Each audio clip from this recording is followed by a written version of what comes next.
Get over here!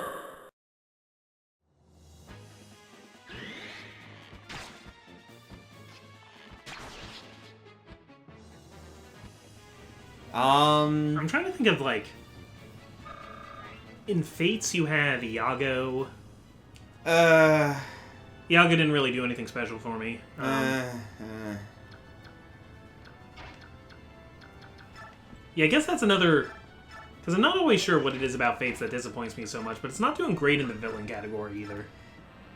There's a lot about Fates, but that's going into another conversation that I don't want to get into. Yeah. But, It's a good game. It's fine. Like, the thing is, gameplay-wise, it's amazing. It's a Fire Emblem game, and Fire Emblem games are good. Yeah. But, yeah, no, like, none of the villains... Like, not even the main villains really did anything for me in, freaking Fire Emblem Fates. Like... They dropped the ball so hard with, like, the things they could have done with, what's-his-face, King Garen.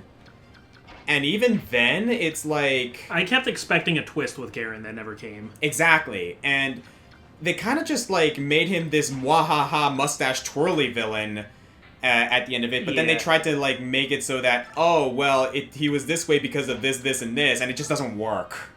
Yeah, it didn't work for me. And who the hell remembers the actual main villain of, like, Fire Emblem Fates? Like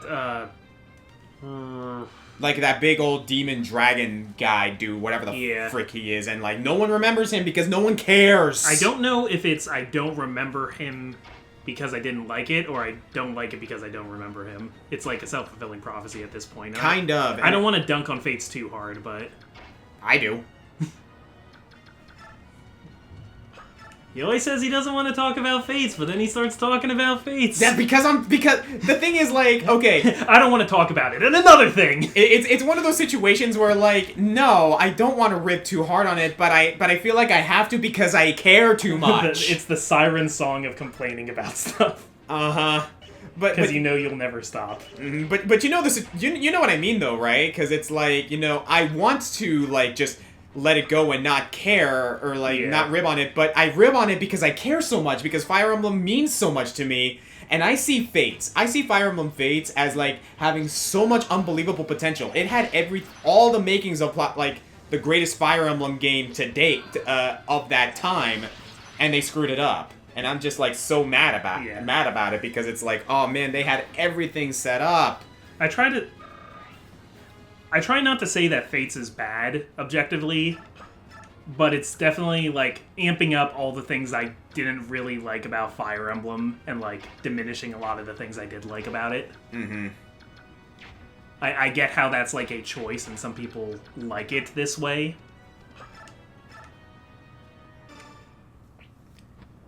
Because I never liked Fire Emblem much as like... The joke is people say, like, just make it a dating sim already. And I know it's not really that far, but I never really liked Fire Emblem as a dating sim. No. I do think Three Houses kind of finds the right balance.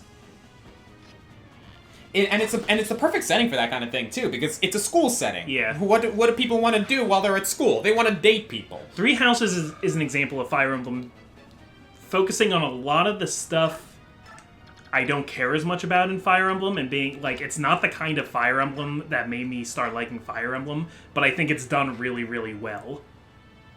What should I do with the barn? You can maybe move the target up a little bit, but I wouldn't engage him with anybody. Got it. And then maybe move a Har to complete the wall or something. There's not really a wall to complete. I think we got it. Okay. Yeah, not that Hawk's getting in anyway. Alright. But, yeah, like, Three Houses found a good balance of, like, kind of just making sure everything... Nice, Boyd! Making sure, like, all those little things that everyone enjoys are there. Like, there's the school setting, which, like, makes room for a lot of socialization, a lot of character writing, like, good setup for what is to come, like, in the second half of the game, and, like, the choice system and everything. I don't think there's a single character in Fire Emblem Fates that I dislike, except for one.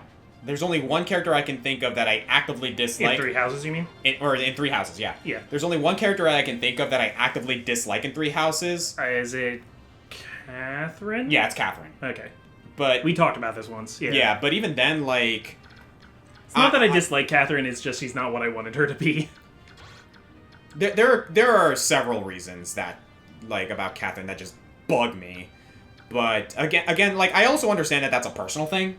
Yeah. Like, that could just be, like, me not liking this type of archetype. Like, I am not a fan of the blind faith type of character. Yeah. And Catherine is very much stupidly blind faith. I wouldn't say I dislike any of that game's playable cast. Yeah. There's ones I care about less than others, like Catherine and Cyrus, but... Mm-hmm.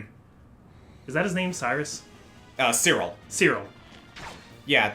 I'm mixing it up with Silas, who's in Fates. Mm-hmm.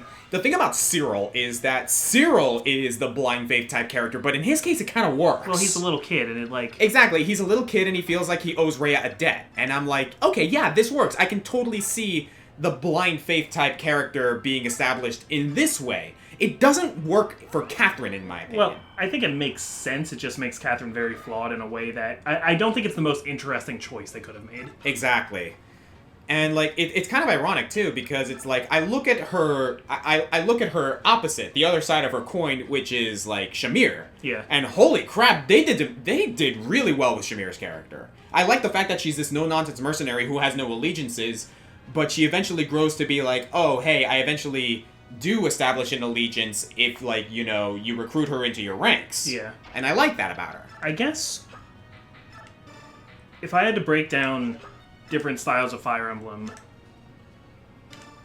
this is kind of more philosophical, I guess. Right. But I never felt like playing Fire Emblem I needed it to be my story. Yeah. I like playing this where it's Ike's story. Yeah, where it has an already established story that has nothing to do with you. If you give me, like, a blank slate avatar like Byleth or Corrin, or to a certain degree even Robin, not that they're totally blank slates, because they also have personality, they also have character traits, but, like, when you give me one of those and say, hey, you get to name them, you get to decide things about their personality and stuff, like, I'm not interested in that. I don't need this to be my story, and I don't need to, like, work really hard to decide which character I'm going to marry. I don't need you to make every single character available for me to marry. I'm not here for, like, that kind of wish fulfillment. Mm-hmm. I just find it kind of like... And people love that, and I don't think there's anything inherently wrong with it. I don't like being catered to in that way. I want to feel like the game's not bending over backwards to let me RP whatever I want. I can understand that, yeah. So when it's like... Like, at the end of the day, you just want a good story. Like, how is Corrin this magical person that anybody will marry him or her, depending on their gender? Oh my god, like, don't even get me started on that again. Please, don't. And, like, I know Corrin's the one we don't like, but, like, same with Byleth and Robin. Like, what? Like, why do they have such magical charisma?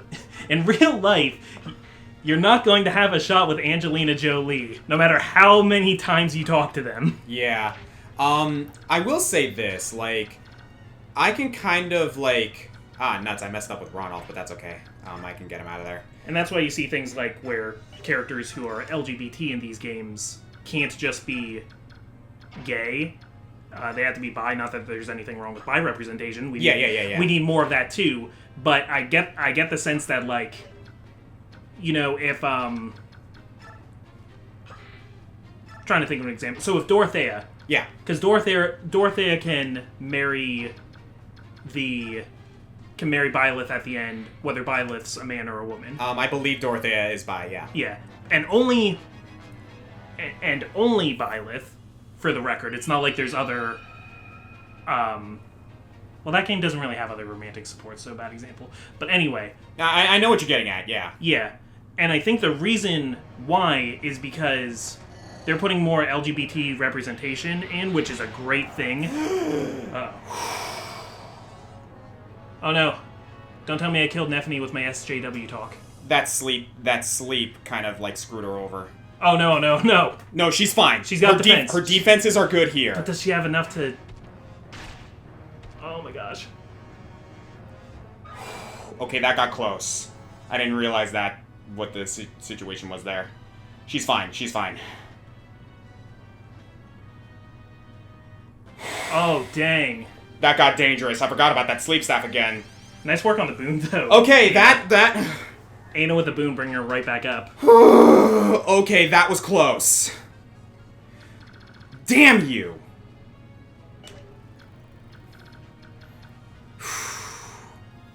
Way to hang in there, Nethany. Okay. Go on. It seems so unimportant now. No, representation is always important. Yeah. Just I get the sense that whenever they want to make a character LGBT, they make them bi because they're afraid of that, like, stealing away something from, like... But what if you want to play male Byleth and you still want to romance her? Yeah. So they... Which is interesting because way. they didn't do that in Fates, because Niles... No, they Nope, did! They did! Niles can't just be gay, he has to be bi, because what if you're girlcorn and want to marry him? Yeah, you're right. Which is... Huh. Yeah. I see what you're getting at. In fact, he only can be gay with Corrin, because all of his other romantic supports are women. Wow. Yeah, I didn't even consider that. Because it's like, And I'm not trying to cancel Fire Emblem. That's not what I'm out here doing. Oh, hell no, no. I'm just saying it's peculiar. Well, the thing is, like, Fire Emblem's not the only one to do that, because, like, when you... I was having a conversation with Shika Chika about this a little bit ago, right? Yeah. And, yeah, it's actually true. Like, a lot of, like, homosexual representation, or, like, LGBT representation... Yeah. Yeah, I'll say LGBT because that's more respectful. Is that, like... It's really, really hard to find a character that is just lesbian or just gay. Yeah. Just gay, like, finding a just gay man in gaming and in media in general is super freaking hard. There's not a ton of them. It's super freaking hard. Like, the first person that comes to mind for me with that is Dragon Age's Dorian. Yeah. Dorian is straight up gay. I think there's one in Mass Effect. I believe there was one in Mass Effect, yes. I don't remember who it is. Because there was a time where it was too far in the opposite direction, where a lot of writers didn't seem to realize that bisexual people existed. That's one way to put it. I mean, if you talk to somebody who's not #woke and not really understanding, like, the modern sexual identity politics, a lot of people don't realize that you can like both, and it's not just that you're confused. Yeah, that pretty much sums it up. Okay, I'm gonna get a beat on this guy. Okay, sorry, like, yeah, I'm trying to focus on the conversation, but I also just got scared. This is too much of an attention pull. I also just got scared. Yeah, there. let's buckle down for a bit here. Yeah. Okay.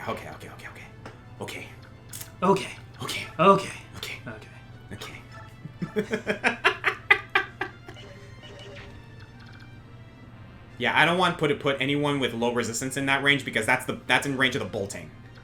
This guy! Freaking...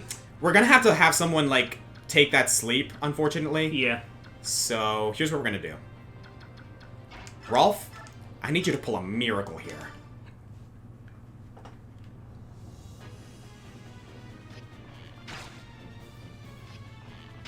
No. Not quite. Alright, that's fine. Now that he's weak, we can have someone finish off over there. And we also have Raisin. We do have Raisin. He is still transformed, too. But here's what we're gonna do. Boyd, you come over here, and you finish him off with that Tomahawk. If he's in range of these guys, I'm okay with that. He's got the defensive to deal with that. Okay, alright. As long as he hits, we're good. 83%. Here we go.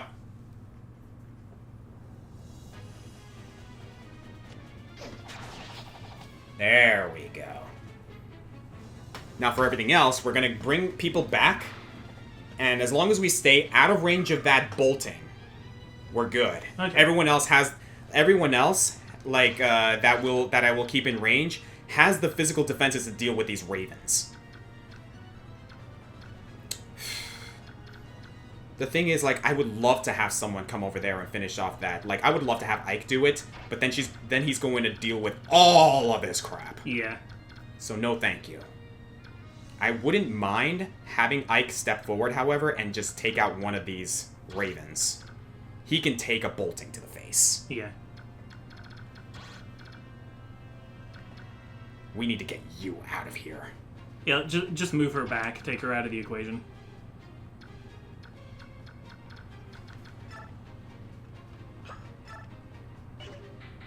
We'll have someone. Does she have kill a him. vulnerary or anything? She does. Yeah, we might as well use it, right? I think it's worth.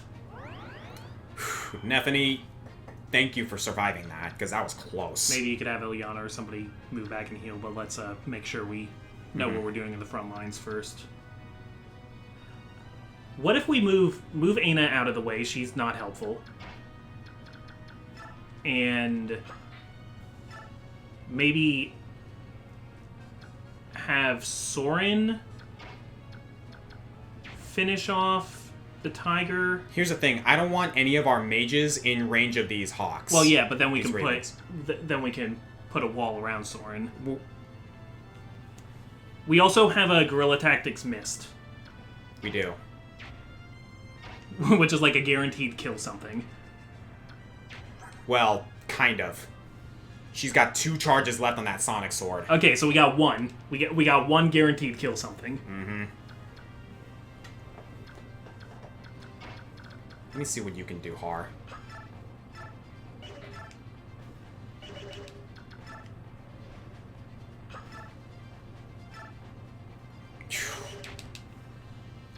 Okay. Yeah, I think we're gonna have Mist do something here. That is a good send off to the Sonic Sword, I think. Let's do it. F in chat for Sonic Sword.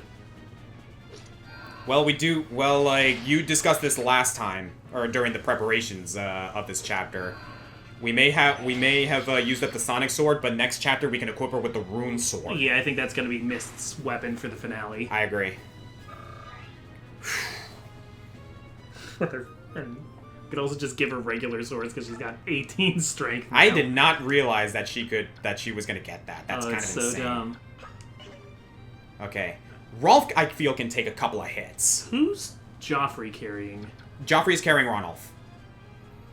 I had to get him out of there because he was untransformed, and he was in range of, like, some of those mages. Okay. So do you want to...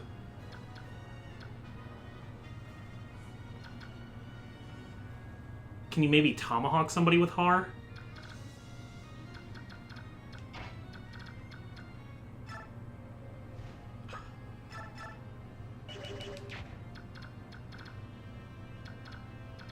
I'm honestly thinking of just having Ike take this guy out. Okay. Har can still be part of the wall, though. Yeah. Just as long as he's not in bolting range. Mm-hmm.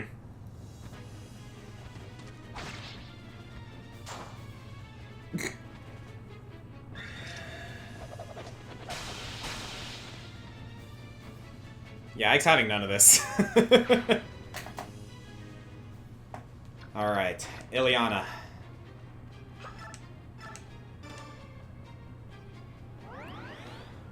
Whew.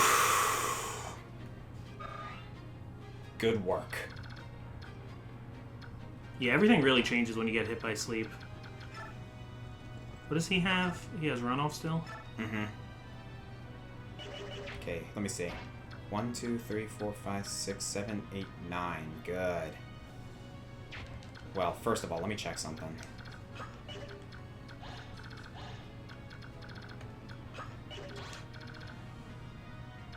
Yeah, so Ike's gonna get boltinged. Mm-hmm. I think he could do that with Joffrey. I think it's a good move.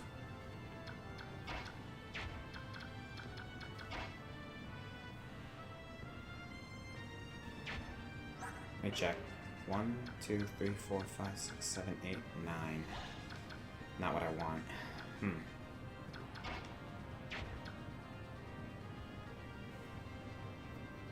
Yeah, I think we want Har to be part of the wall, but not up far enough to get boltinged. But I'd rather that bird attack Har than attack Rolf. Mm-hmm.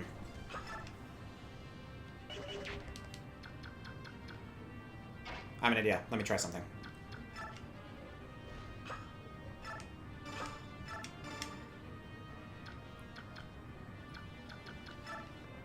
I think that was a good move.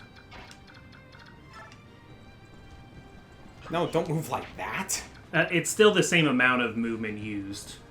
Yeah, but... Actually, not sure about that. Wargroove can really screw you over with that sometimes. I can imagine. There's a puzzle mode where you have to, like, win a match in one turn. It, like, sets up the board for you, and you have to finish it with just all your units you have there. Oh, kind of like how, some of the map challenges in freaking... Yeah, exactly. In Fire Emblem Heroes. Yeah, exactly like that. But, like, you need to be so perfect. The good thing is Wargroove has basically no RNG. Perfect. Racing. Do some work. Okay.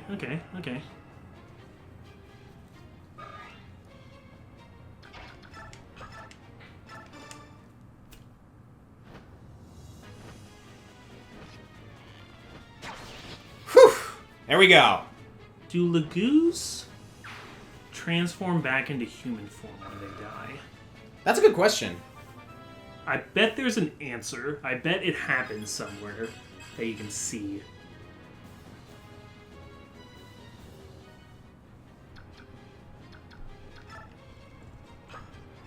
There's actually been a problem in Marvel Comics where Ant-Man or Giant Man or whatever the name is at the time. Yeah. If they're giant, when they die, the body doesn't shrink back down. Oh dear.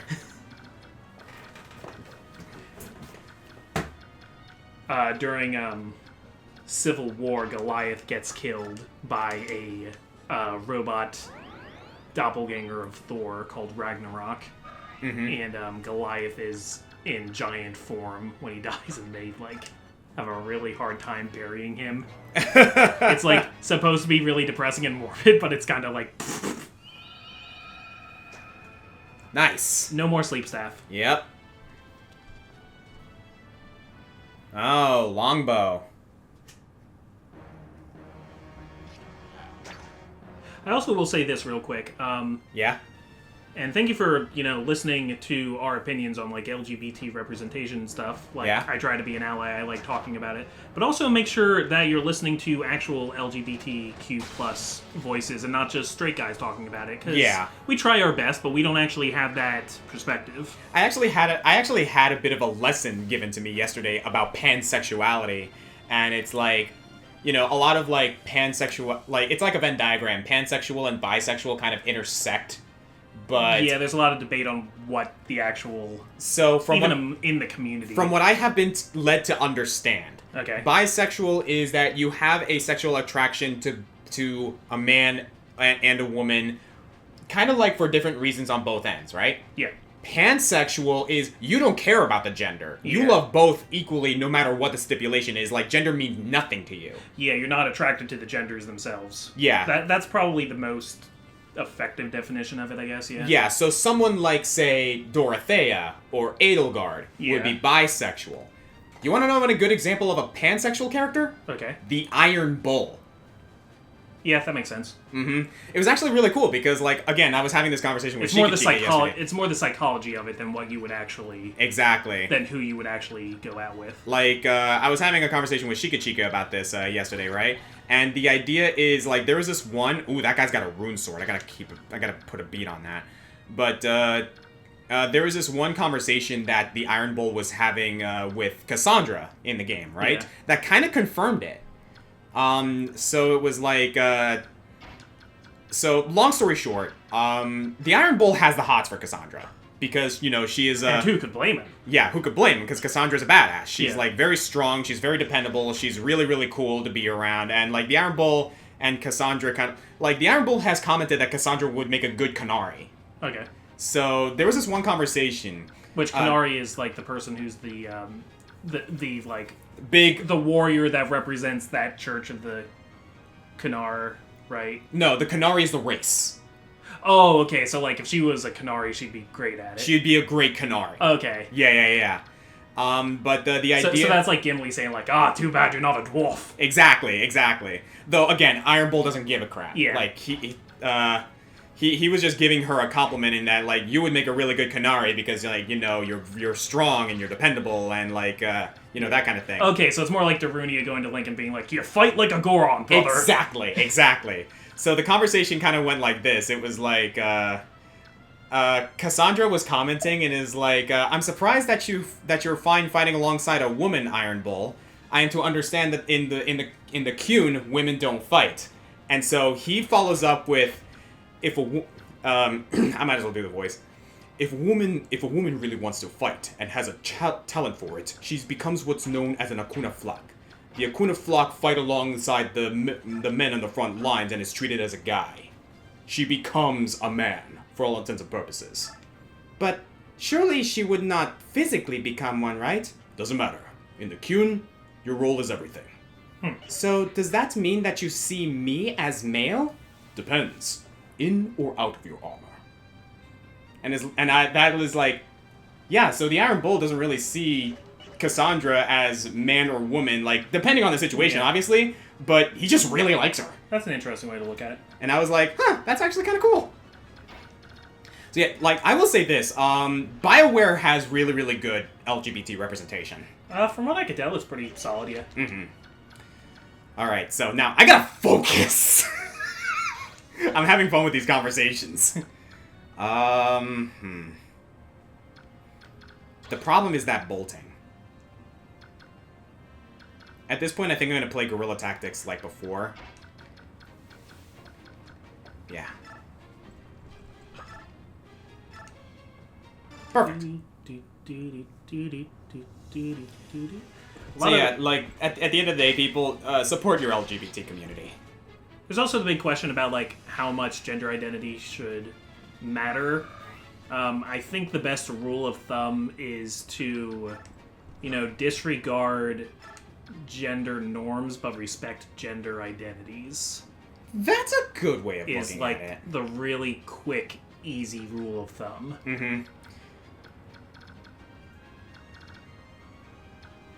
That guy's gonna come in and, like, hit someone with that shine, I think, now that he's out of that sleep staff. So I'm basically just going to stay here and, like... You could do it with a Boyd with a bow. Mm-hmm. But the problem is, like, I don't want him crashing into everyone else right now. Yeah, especially I'm because, like... just move Boyd one space forward. Well, yeah, but the problem is, like, that Rune Sword and that Rex Bolt. Because this is not the mage's range. That's the mage's range. I don't think he's moving. Is he not? I mean, I feel like he would have done it by now. Well, he had that sleep staff. It's out now. Yeah, so I think his job is just to stand there and throw sleeps. Well, I'm gonna test it out. Okay. Yeah, let's have him equipped with the Bloodshot. So here's what we're gonna do. Oh, this is his first turn without the sleep staff. Yeah, exactly. You're right. So here's what we're gonna do. Yeah, Raisin's actually safe there because it's not like they can stop on that tree space. Mm-hmm. They can fly through it, but they can't stop there to attack.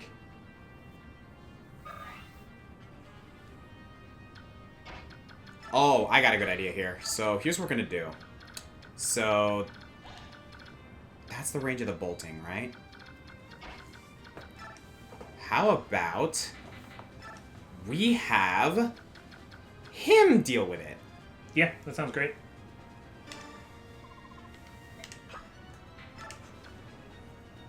Everyone else can move forward. We're gonna start doing the charge once that bolting is out. Yeah, we can try and lead his front guard down here to our wall. This has been we have made very slow progress through this little thicket of trees here. Yeah. We've had a couple of close calls, too. That's the thing. What was the original question? Like, Fire Emblem villains? Fire Emblem side villains. Side villains? Yeah. Like, actually, I wanted to bring that up, too. Like, one character that I also think is a really, really good side villain because of how despicable she is Sonia. Yeah. Yeah, Sonia works. Sometimes you just need a hate sync. Mm-hmm. Okay, so yeah, you're right. He did not move. So here's what we're gonna do. 1, 2, 3, 4, 5, 6, 7, 8, 9. Alright. I think he'd be good there. Well, what's the range? Think about it this way. Headwind's not going to move from that spot because he's guarding it. So, what is his actual range with bolting? Bolting has a range of 10, right? Yeah. 1, 2, 3... Let me see. Bolting has a range of 10, yeah, so... 1, 2, 3, 4, 5, 6, 7, 8, 9, 10. You're right! I completely forgot about that. So actually, we can walk up to and kill the priest. Yeah. Without... My main issue is that rune sword and those dragons. I guess the rune sword is the next line we have to cross. Mm-hmm. But we can proc the rune sword without proccing the bolting. And we could also move to Barn a little closer to proc the bolting. I agree. Okay then, so in that case... Well, those hawks are going to come in. So here's what we're going to do. We're going to move people up to this front. And we're also going to let them crash into our heavier units. So let me actually look at your range. Okay, so... So right over here, we're going to have them crash into a wall of physical units. Okay. We're going to have to barn retreat for now. We'll deal with that bolting once we're closer. Mainly because I just don't want him taking the experience of those hawk ravens. Works for me.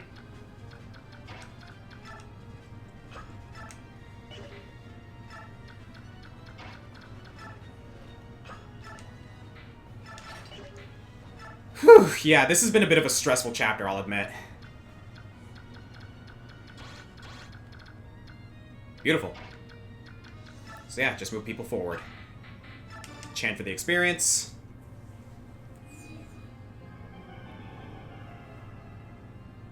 So you know what villains really don't work for me, though? Oh, go ahead. Those who slither in the shadows. Oh, that's a can of worms in and of itself, That's dude. like 3 houses. You're doing so well, and then you just give us these nothing villains. They're nothing. Like, seriously. And you had the audacity to make them, like... Modern Fire Emblem has a way of, like, working really hard on characters' designs and then not having them do anything. There is one exception to this, and it's interesting. Okay. So, speaking of, like, villains that we love, this guy is not even a villain, but how the heck did they manage to get, freaking, Mustafa so popular?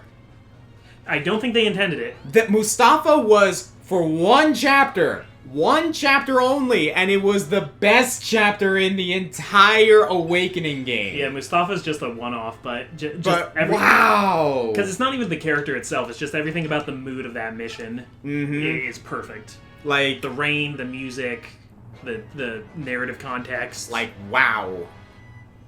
And you're fighting amongst the bones of a dead dragon, which creates this, like, natural isolating effect between your units. Yeah, like, everything about chapter... Like, that's one of my problems with Fire Emblem Awakening, actually. It peaked too early. Yeah, I do kind of like how... Oh, man. Walhart. That's another side villain. Oh my god, yeah. I like Walhart. I like Walhart, but wasted potential. He's not very interesting, but he's a good second act villain. Wasted potential, though. Like, they could have done so much more with him. I've heard some people complain about the way Awakening's plot is set up. I kind of like how it has, like... how it's made up of, like, 3 smaller eras. Because you got, like, the Gangrel arc. Nice job, Ileana. You got the Gangrel arc, then you got the Walhart arc, and then we get back to the... Grima. The Grima arc. Yeah. And the Grima arc's... Like, the Grima stuff's kind of happening the whole time, but... My main issue with it is that because of that structure, it becomes a situation of, like, a lot of things to keep track of, but, like, not all of it gets the development it needs. Well, because Walhart's whole thing, right, was that Walhart also knew about the coming of Grima. Yeah. So he was like, to combat Grima, I'm going to build the strongest empire ever, and like, it doesn't matter if he's oppressing people, or, you know, he sees it as like a Machiavellian sort of thing of like, a lot of people are going to die, but more people are going to live because I'm doing this. And yet they tried to pull that same crap with Gangrel. And you only really find that out if you do his support conversations with Robin. Like, Gangrel maybe was kind of trying to, you know... Gangrel's the hero of his own story, but he's also just a garbage person. Yeah. You know, like, he wants to do the right thing, but he's Gangrel.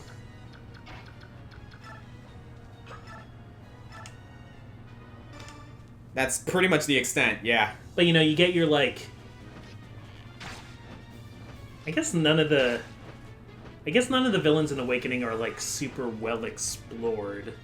Unless you count, like, Robin being tied in with 1, 2, Grima. 3, 4, 5, 6, 7, 8, 9, 10. Okay, so it's all the way up there. Yeah, that's pretty much the situation. I mean, I think if you want, you know, the most well-explored villains, they're here in the Tellius saga.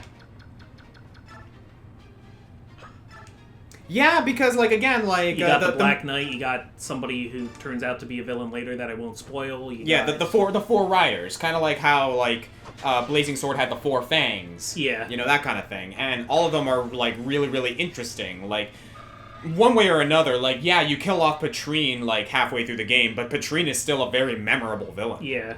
Same thing with the Black Knight, but the Black Knight's his own thing. Bertram gets more interesting posthumously in the second game. Mm-hmm, mm-hmm.